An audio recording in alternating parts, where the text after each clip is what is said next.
Matthew Henson. On August 8, 1866, Matthew Alexander Henson was born in Nanjemoy, Maryland, to parents who were free from slavery and worked as sharecroppers in Charles County, Maryland. Like many Black Americans at the time, Henson's family was victims of attacks by white terrorist groups. His mother died when he was between the ages of 4 and 7. His father, now a single parent, was raising a boy and 3 girls and working to make ends meet. At the age of 11, Henson's father died, forcing him and his sisters to be raised by family members. Matthew Henson moved to the Washington, D.C. area to live with an uncle who was able to pay for his schooling. Unfortunately, Henson's uncle died only after living with him for a year. He would still attend school after being inspired by a Frederick Douglass speech which he was able to witness.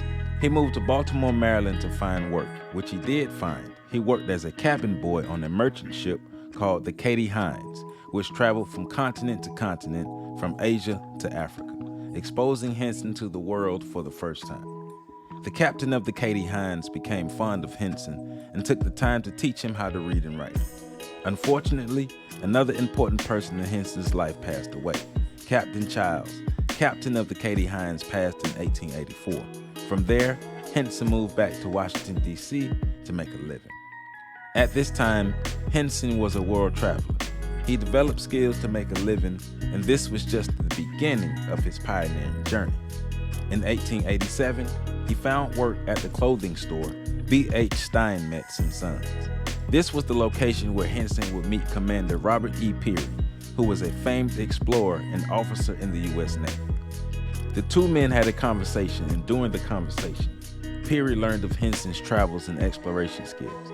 He found Henson to be useful to him and recruited him to accompany his team on an exploration in Nicaragua with the intention of building a canal to connect the Pacific and Atlantic Oceans. Peary was so highly impressed with Henson's exploration and navigation skills that he hired him full-time to accompany him on future explorations. Henson was Peary's first man and accompanied him on explorations for 2 decades. Peary and Henson explored the Arctic, Canada, Greenland, and parts of North America known for freezing climates. During their time exploring the North American Arctic, Henson and Peary became familiar with the landscapes and the indigenous people of the areas, the Inuit. Both Henson and Peary even married women who were Inuit. In 1893, Henson and Peary went on a 2-year journey to Greenland to chart an ice cap. The exploration team almost died of starvation because they ran out of resources. They were able to survive by eating their sled dogs. The 2 men returned to Greenland for a year after leaving from their trip that almost took their lives. This time, they were collecting large pieces of meteorites, which they sold and used the money to fund their future explorations. By this time, Henson and Peary were interested in reaching the North Pole. They made several attempts. Some of the expeditions ended with people losing their lives, but Henson and Peary kept pushing to reach their goal. President Theodore Roosevelt supplied Henson and Peary with a ship that could cut through the frozen ice of the Arctic. The ship helped them get closer to the North Pole. The ship did help, but their team got stuck in the ice as they moved closer to the landmass, so they aborted their mission. 1908 is the year that Henson and Peary would make history. With over 20 years of experience traveling the world and exploring the Arctic, Henson was primed for this expedition.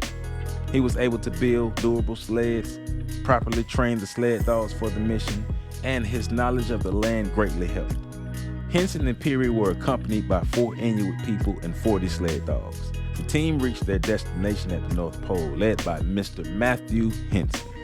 Even though Henson was the primary leader and navigator of the expedition, Peary, the white man, was given all the credit of leading the expedition, and Henson was given the credit of a helper.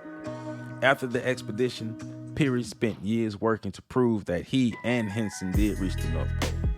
Peary was even forced to testify before Congress to prove the mission was real. As for Henson, after his time exploring the world, he worked as a customs clerk in New York before publishing his book, A Negro Explorer, at the North Pole in 1912. He became an honorary member of the Explorers Club in New York City and published his biography, Dark Companion, in 1947. Matthew Henson died on March 9th, 1955 in New York, with his story told from his perspective, but still being hidden by the American historians. A black man was the primary leader and the most important component of the explorations with Robert Peary. Peary literally depended on Henson to help him on his expeditions. It is sad that after it was all done, Peary took the bulk of the credit.